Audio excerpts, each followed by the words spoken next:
Welcome back to my YouTube channel Nikhil classes. मैं निखिल आज लेकर आया हूँ एक ऐसा टॉपिक जो सबके मन में प्रश्न रहता है, आखिर में शोर का मापन कैसे करते हैं। जी हाँ, हम लोग की जो आवाज़ें आती हैं इसके बारे में कैसे नापा जाता है, इसके क्या हानिकारक प्रभाव हैं, किससे कितनी ध्वनि होने पे हमारे शरीर में कौन सा रोग उत्पन्न होता है, इसके बारे में आज हम चर्चा करेंगे। तो मेजरमेंट ऑफ नॉइज, शोर का मापन, एक नया टॉपिक लेकर आया हूँ और ये टॉपिक 5 से 6 मिनट का है। तो चलिए स्टार्ट करते हैं बिना समय गवाए। तो देखिए इसमें दिया है कि शोर की तीव्रता मापने की इकाई क्या होती है, डेसिबल होती है। डेसिबल को हम डीबी से दर्शाते हैं, इसे इंग्लिश में डेसी और बल बोलते हैं, यानी कि डी और बी। डेसिबल जैसे आप आलू लेने जाते हैं तो इसको किलो में नापते हैं, कोई वस्तु होती है उसे किलो में नापते हैं, कोई लिक्विड चीज़ होती है उसे लीटर में नापते हैं। जैसे हमें इस पेन को खरीदना है, इस चीज़ को खरीदना है तो आप इसमें नापेंगे, या तो ये ग्राम में नापेंगे, किलोग्राम में नापेंगे। तो ऐसे ही हम किसी भी चीज़ को, शोर को नापना है तो इसके लिए हम डेसिबल का यूज़ करते हैं। ओके, जैसे कि आपको टाइम को नापना होता है, समय को देखना होता है तो आप सेकंड का यूज करते हो। आपको कोई अन्य चीज़ें नापनी है, आपको कोई मान लीजिए टेबल नापना है, इसकी लंबाई चौड़ाई नापनी है इसकी, तो इसके लिए आप सेंटीमीटर और मीटर का यूज़ करते हो। ऐसे ही जब हम शोर का मापन करते हैं कि शोर को नापते हैं तो इसकी एक इकाई होती है जिसको हम बोलते हैं डेसिबल। जी हाँ, डेसिबल यानी कि डीबी से इसे हम दर्शाते हैं। तो अब कोई भी चीज़ आएगी डीबी अगर दिखाई पड़े तो समझ जाइए शोर का मापन है, यानी कि इसे डेसिबल कहते हैं। तो देखिए सामान्य बातचीत की जो ध्वनि होती है, हम लोग नॉर्मली बातचीत करते हैं, वो होती है 60 डेसिबल। जी हाँ, 60 डेसिबल इसकी ध्वनि होती है। किसकी देखिए, एक सामान्य बातचीत यानी कि जो हम लोग आपस में घर में या फिर किसी से भी बात करते हैं, जो नॉर्मल बातचीत होती है उसकी जो ध्वनि होती है वो करीब 60 डेसिबल के करीब होती है। 60 डेसिबल डीबी है, यानी कि डीबी को हम डेसिबल के नाम से जानते हैं। फिर जो आपके घर में सड़क पे स्कूटर, बस, ट्रक आदि जो इन लोग की ध्वनि होती है वो 90 डेसिबल होती है। ठीक है, हम लोग की जो नॉर्मल बातचीत की ध्वनि होती है वो 60 डेसिबल होती है, जबकि जो स्कूटर, बस, ट्रक यानी कि जो रोड पे चलने वाले वाहन हैं उसकी जो ध्वनि होती है लगभग 90 डेसिबल अधिक होती है। इसीलिए वो हमें बहुत ही तीव्रता से सुनाई पड़ती है, बहुत ही तेज़ सुनाई पड़ती है।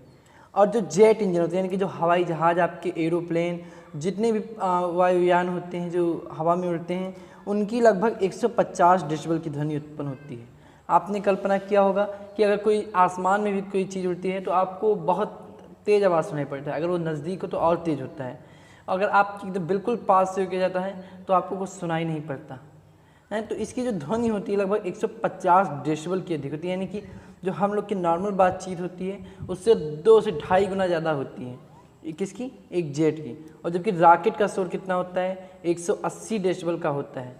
रॉकेट आप जानते होंगे जिसे हम अंतरिक्ष में भेजते हैं, रॉकेट परीक्षण के लिए भेजते हैं, चंद्रमा पर भेजते हैं, उसकी जो ध्वनि होती है 180 डेसिबल की होती है, जबकि एक सामान्य मनुष्य की बातचीत 60 डेसिबल की होती है। ओके, अब क्या होता है कि जो हम मनुष्य के कान हैं, मनुष्य का जो कान होता है 0 से 180 डेसिबल तक की ध्वनि तीव्रता के प्रति संवेदी है, यानी कि ये 0 से लेके 180 डेसिबल तक की ध्वनि सुन सकता है। अगर इससे कोई ज़्यादा ध्वनि आती है, इससे भी तेज़ ध्वनि होती है, तो उससे हो सकता है कान के पर्दे फट जाएं, हो सकता है कि कान से संबंधित रोग हो जाएं। तो ये 0 से लेके 180 डेसिबल तक की ध्वनि क्या करता है, उसको सुनने में सक्षम होता है हमारा कान। ठीक है, जबकि 180 डेसिबल किसका होता है? रॉकेट का शोर होता है। इसमें जैसे 0 से 180 डेसिबल तो सुनने में सक्षम होता है, लेकिन हम लोग 60 डेसिबल में कोई चीज़ सुनते हैं। और अगर ऐसे तो दिया नॉर्मल 180 डेसिबल, आप किसी एरोप्लेन के सामने खड़े हो जाएंगे, जब एरोप्लेन के सामने खड़े होंगे तो क्या होगा? देखिए एरोप्लेन के सामने जब आप खड़े होंगे तो ऐसा तो नहीं कि आपके कान के पर्दे तुरंत फट जाए, देखिए वो उसके प्रति संवेदी होता है कि हाँ ये इतने लगभग इतना मिनिमम हो सकता है, पहुंच सकता है, लेकिन कुछ इसकी लिमिट भी होती है। लिमिट कैसे होती है? एक लिमिट ये है कि 90 डेसिबल से अधिक तीव्रता ध्वनि मनुष्य के लिए हानि पहुंचाती है। जी हाँ, 90 डेसिबल से अधिक तीव्रता की ध्वनि मनुष्य को हानि पहुंचाती है। इसका इफेक्ट तुरंत नहीं दिखाई पड़ेगा, आपको कुछ सालों में, कुछ समय पश्चात दिखाई पड़ेगा। ठीक है।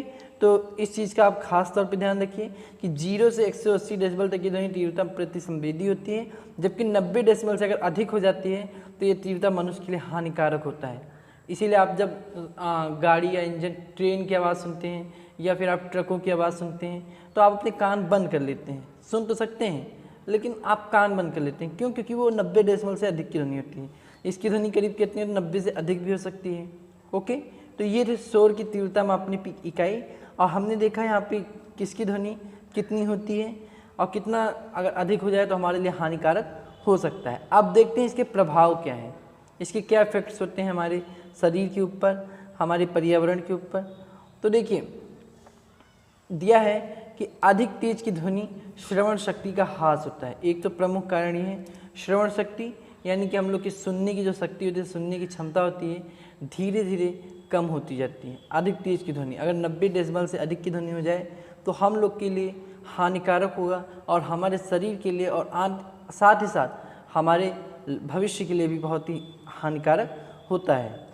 तीव्र ध्वनि से नींद नहीं आती, जिससे क्या होता है नाड़ी संबंधी एवं अनिद्रा जैसे रोग उत्पन्न होते हैं। नाड़ी संबंधी एवं अनिद्रा रोग जैसे कि आपको नींद नहीं आएगी।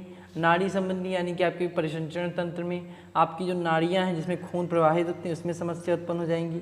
क्यों उत्पन्न होगी? क्योंकि आप जब नींद नहीं लेंगे, और नींद कब नहीं लेंगे? जब आप तीव्र ध्वनि के कारण आप नींद नहीं लेंगे तो ऐसी बीमारियां उत्पन्न हो जाती हैं। ठीक है, और यहाँ तक कि क्या होता है कि आदमी कभी कभी पागल हो जाता है। आप लोगों ने अक्सर फिल्मों में देखा होगा कि कोई व्यक्ति होता है कान बहुत तेज़ी से बंद कर लेता है जब सो रहा था, पागलों की तरह एकदम सिर हिलाता रहता है।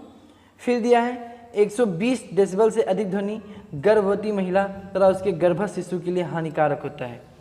गर्भस्थ शिशु, देखिए हमने नॉर्मली कहा कि 0 से 180 डेसिबल तक क्या होता है, मनुष्य इसके प्रति संवेदी होता है। लेकिन अगर 120 डेसिबल से अधिक ध्वनि आ जाए तो एक गर्भवती महिला के लिए, यानी कि जिसके गर्भ में, जिसके पेट में एक बच्चा है, उसको एक बहुत ही हानिकारक प्रभाव पड़ेगा।